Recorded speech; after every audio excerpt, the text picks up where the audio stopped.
감사합니다. 2주를 안 뵈니까 너무나. 할렐루야.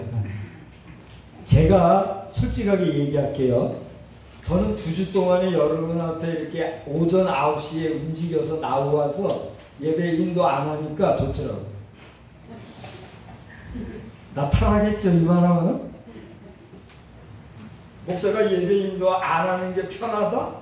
이거 용납이 될 말이에요? 안 될 말이에요? 안 될 말. 안 될 말이에요? 그럼 할 수 없이 그냥 오케이 해야 되거든요. 저는 어려서부터도 아니에요. 제가 잉태되기 전서부터 저는 예비된 존재예요. 저희 어머니가 결혼하기 전서부터 미래를 위해서 기도했대요. 참 이상한 사람입니다. 저는 제 삶이 아닌 것 같아요. 엄마 아빠가 만나서 하나가 되어서 제가 나기 전서부터 저를 위해서 기도했다니 참 도대체 이거. 그래서 엄마 뱃속에서부터 나는 하나님의 은혜로 살았어요. 복 받은 거예요? 감사합니다. 할렐루야. 나고 자라서 어려서부터 하나님 안에서 성장했어요. 복되지요. 자라서 생각지도 못한 여인과 함께 만나서 결혼을 해요. 복덩이죠. 그러다 또 애들 셋 낳았어요. 근데 얘들이 또 결혼해가지고 또 셋 낳고 이제 아들 하나만 이제 잘 치르면 돼요. 그러다가 이제 저도 언젠가는 이만하면 지금 곱죠, 아직은? 가까이서 오면 이제 저도 많이 늙었어요. 근데 이제 저도 언젠가는 더 힘이 없고 연약해져서 힘 못 쓸 때가 오겠죠? 그러면 이제 언젠가 여러분 따라 또 가겠죠? 어디 갈까요? 거기, 우리 집에. 여러분, 우리 영원한 집에서도 서로 보고 반갑게 할렐루야 하며 살아가는 우리 모두의 삶이 되기를 주의 이름으로 축원합니다. 사나 죽으나 주의 영광을 위해서 산다는 것이 무슨 의미일까? 여러분 생각해 보셨습니까? 저는 세월이 하나하나 들어갈수록 그게 느껴져요. 우리가 아무리 잘난 체하고 있는 체하고 배운 체 해도 하나님 앞에 서면요, 저 새 발의 피만큼도 안 되는 참 보잘것없는 존재라는 거 여러분 느껴지십니까? 느껴져야 해요. 저 목사님이 뭔 얘기하려고 오늘 저렇게 서로들이 길게 얘기하나 궁금하시죠? 오늘 저는 제목을 뭐라고 했냐면 제자 4인방에게 이르신 종말 그랬어요. 여러분 2인방, 3인방, 4인방, 5인방 뭐 이런 말 하는 거 들어보셨죠? 그게 무슨 얘기일까요? 보통 1인방이라고는 안 하죠. 보통 2인방, 3인방 이렇게 얘기하면서 2사람, 3사람이 꼭 한 사람 같이 움직이는 경우를 몇 인방, 몇 인방 그렇게 얘기하잖아요. 여러분 가운데 개인 말고 2인방 이상, 3인방, 4인방 누군가와 함께 나 외에 누군가와 함께 하나와 같이 한 몸과 같이 움직이고 그렇게 살아가시는 분 계십니까? 여러분 하면은 여러분을 포함해 가지고 그 사람은 몇 인방 중에 하나요. 이렇게 말할 정도로 가까이 지는 분이 계십니까? 계신 분 한번 손 들어보세요. 아무도 안 계셔요? 여러분을 포함해서 몇 인방 그런 사람이 없으세요? 나는 최소한 2인방은 돼요. 뭐가 있어요? 아내가 있으니까 나는 최소한 2인방은 돼요. 여러분 저희 두 내외가 기왕이면 마지막 하나님 앞에 부름받을 때도 처음에 한 몸이 된 것처럼 한 몸이 되어 부르심 받도록 축복해 주십시오. 할렐루야. 저는 신혼 초약 첫날 밤 치르기 전에 기도한 게 그거예요. 하나님, 저희 두 내외가 이제 합방을 하게 되는데 그 전에 소원이 있사오니 내가 먼저 가면 저 사람이 슬플 테고 저 사람 가면 내가 슬플 테니 우리 둘이 같이 불러주세요. 이거 미친 소리죠? 미친 소리. 제 아내는 그때 그 소리 듣고 깜짝 놀랐대요. 저 뭔 소리, 미친 소리가. 근데 살아가면서 아이 그래 동의를 해주고 있어요. 여러분 제가 생각나시는 분은 저를 위해서 그렇게 축복해 주십시오. 그리고 여러분 가운데 홀로 되신 분이 계시다면 염려하지 마시고 남은 여생 여러분의 참 신랑이 되시고 여러분의 참 동반자가 되시고 여러분과 영원히 함께 하신 그분과 더불어 영원히 하나님 나라의 백성으로 최후 승리하시기를 주의 이름으로 축원합니다. 성경을 보니까 4인방이라는 말은 없어요. 그런데 제가 성경을 깊이 읽어보니 우리 예수님이 선택하신 제자들 가운데 이 네 사람은 꼭 엮어서 한 세트로 불리우는 경우가 자주 나오더라고요. 그 이름이 뭔지 아세요? 베드로, 안드레, 야고보, 요한. 베안야요. 이 네 사람은 보면은 많은 경우에 그 이름이 같이 나오는 경우를 자주 볼 수가 있어요. 그래서 제가 오늘 저도 처음으로 이 용어를 썼는데 예수님의 제자 4인방 이렇게 붙여봤어요. 예수님의 제자 4인방 하면 누구라고요? 베드로, 안드레, 야고보, 요한이에요. 근데 이 베드로와 안드레는 형제예요. 그 다음에 야고보, 요한도 형제예요. 성경을 보면 베드로라고도 이름하는 시몬의 형제 야고보라 그렇게 얘기했어요. 안드레라 그랬어요. 그러니까 베드로와 안드레는 뭐라고요? 형, 동생 사이의 친형제예요. 성경을 보면 저들이 베드로와 안드레가 그물을 던질 때 예수님께서 그들을 부르셨다고 했어요. 그 다음에 야고보와 요한이 있는데 똑같이 거기 보면 베세다라고 하는 곳에서 이 야고보와 요한은 그물을 깁고 있었다 그랬어요. 그물 깁는 거 보신 분 계세요? 예, 그물 깁는 일이 참 그거 우스워 보여도 중요한 일이잖아요. 그물을 던져서 고기를 잡는 것도 중요하지만 그렇게 고기를 잡기 위해서 사전에 준비하는 그물을 깁는 작업은 무엇과 같아요? 고기 잡는 것과 똑같은 행위와 마찬가지. 중요하게 그 그물을 깁고 있는 야고보와 요한, 이 사람도 두 형제예요. 성경을 보면 세베대의 아들 야고보와 그의 형제 요한이라고 그랬어요. 그래서 야고보와 요한도 뭐예요? 형제예요. 그러니까 베드로라고 하는 형제, 또 야고보라고 하는 형제, 이 두 형제와 형제, 이 네 명은 항상 예수님의 가까이에서 중요한 역할을 행하고 있던 것을 볼 수가 있다는 거예요.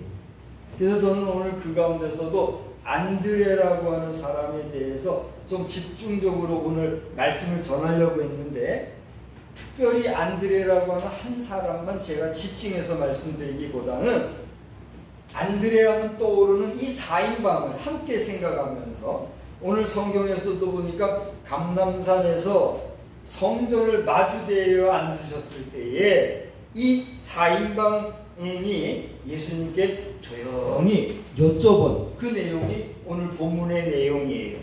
그래서 그들이 무엇을 물었는가 보니까, 예수님 저희들에게 좀 알려주십시오. 어느 때에 이런 일이 있겠습니까? 또 이 모든 일이 이루어지려 할 때에 무슨 징조가 있겠습니까? 그렇게 여쭤본 거예요. 그러면 뭐 때문에 저들이 예수님께 그렇게 물어보았을까? 오늘 여기 13장 우리가 3절 4절을 보았는데, 그 앞서 1절과 2절을 보면 예수님께서 성전을 나오았다 그랬어요. 근데 3절에 보면 감람산에서 그 성전을 바라봤다 그랬거든요.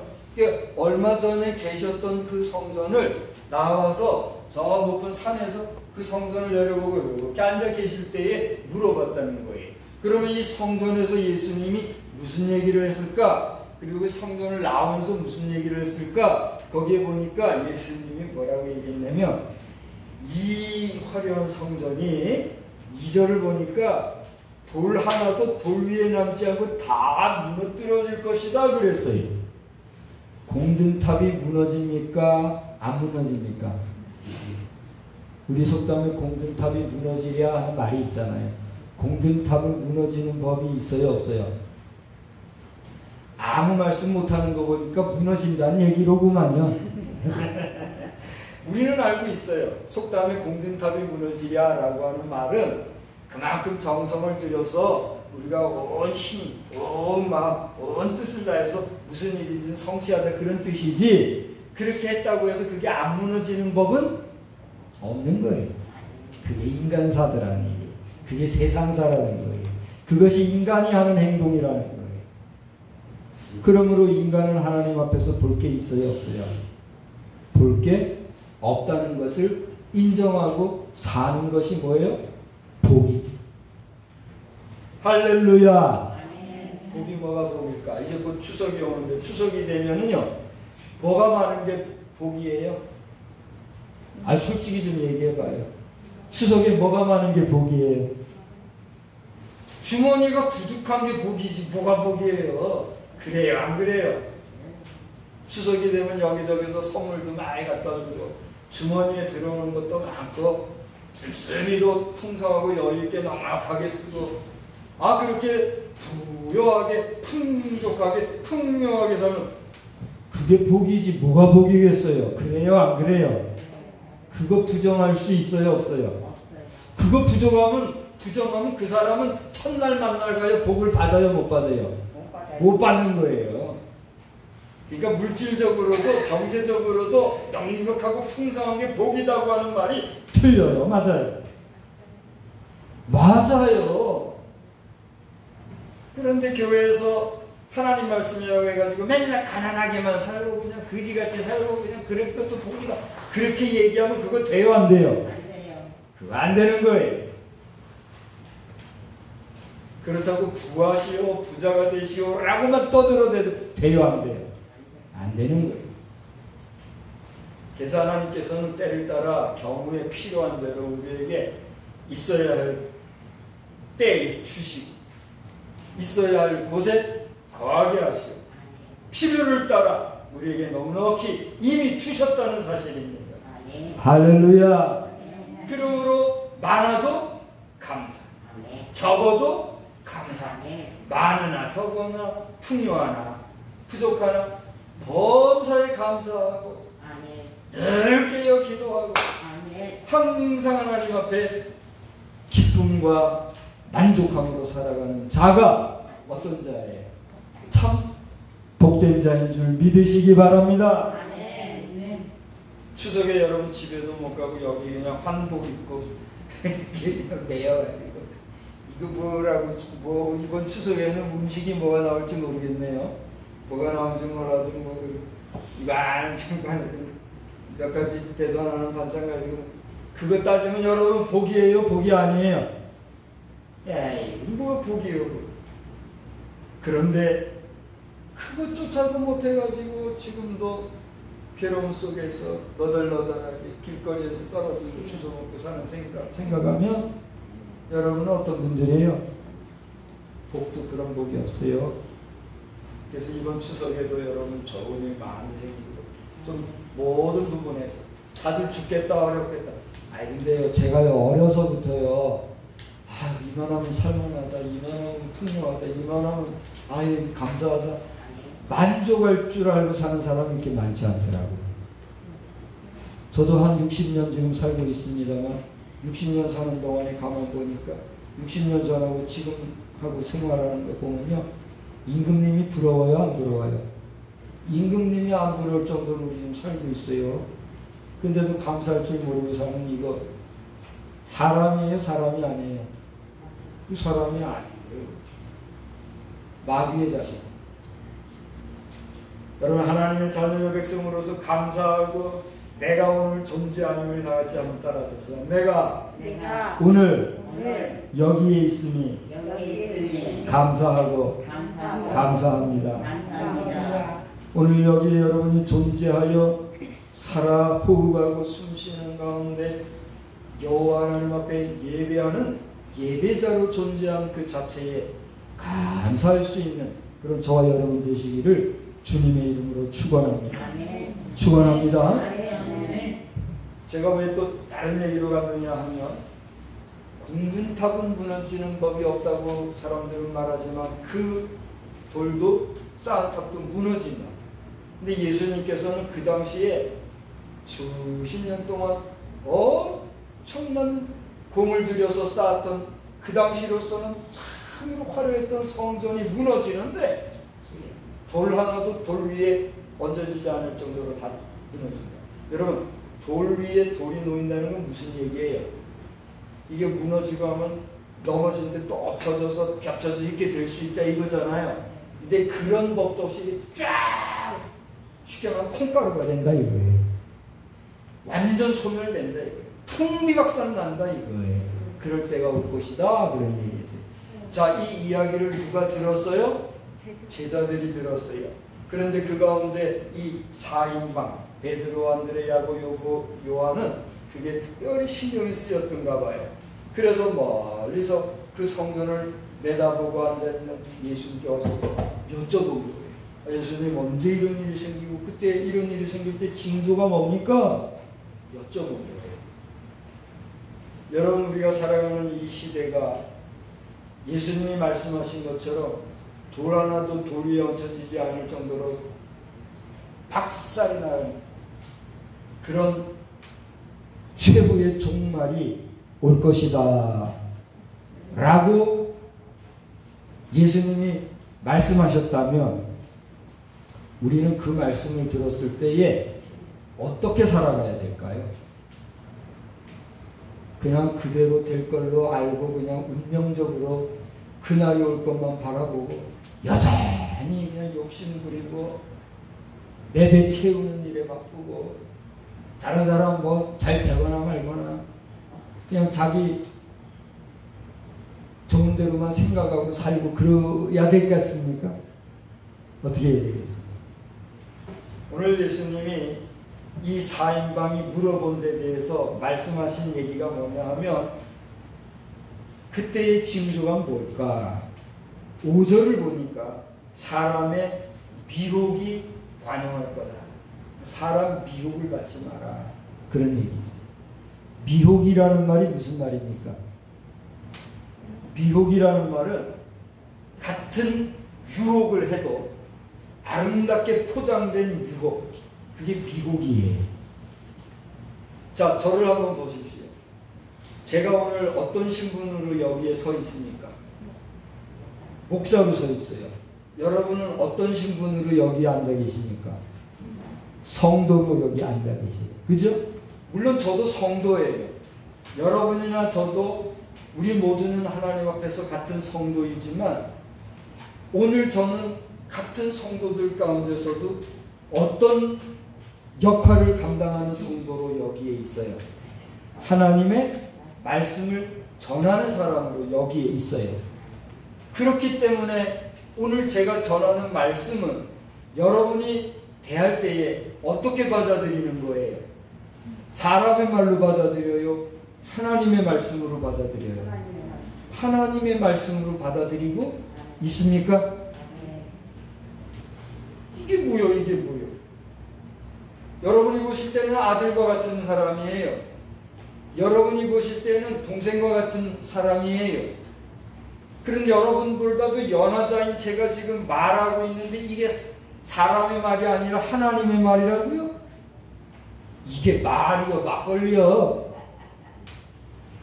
이 세계를 모르는 사람은 그렇게 말할 법해요, 안 해요? 말할 법한 거예요. 새파랗게 젊은 게 아버지, 어머니 같은 사람 앞에 와가지고 하나님의 말이라고 떠들어대? 안 믿는 사람은 그렇게 말할 수 있어요, 없어요? 말할 수도 있는 게 지금의 모습이잖아요. 그럼에도 불구하고 오늘 말하고 있는 저는 누구의 무엇을 전하고 있다고 믿고 전하고 있어요? 하나님의 말씀을 전하고 있다고 말하고 있어요. 여러분에게는 어른들이니까 말씀을 드리고 있는 거예요. 여러분은 저의 말을 뭐로 받고 있어요? 하나님의 말씀으로 받고 있단 말이에요. 그런데 여기 그 하나님의 말씀을 전해야 될 인간이 하나님의 말씀이 아니라 제 생각, 제 뜻, 제 마음, 제 이야기를 하는 한 인간으로만 왔다가 가면 오늘 저는 여러분 앞에 어떤 존재로 서 있는 거예요? 다른 게 아니라 여기 있는 이 사람, 이 자가 뭐하는 자예요? 미혹하는 자예요. 그러므로 오늘 여러분은 미혹하는 자를 만나고 계십니까? 아니면 하나님의 말씀을 전하는 자를 만나고 계십니까? 하나님의 말씀을 전하는 여러분의 믿음대로 되시기를 주의 이름으로 축원합니다. 아멘. 그러므로 여러분이 누구의 말을 듣느냐, 누구의 말씀을 받아들이느냐라고 하는 것은 사람의 미혹을 받아들이는 거냐, 하나님의 말씀을 받는 거냐와 똑같은 겁니다.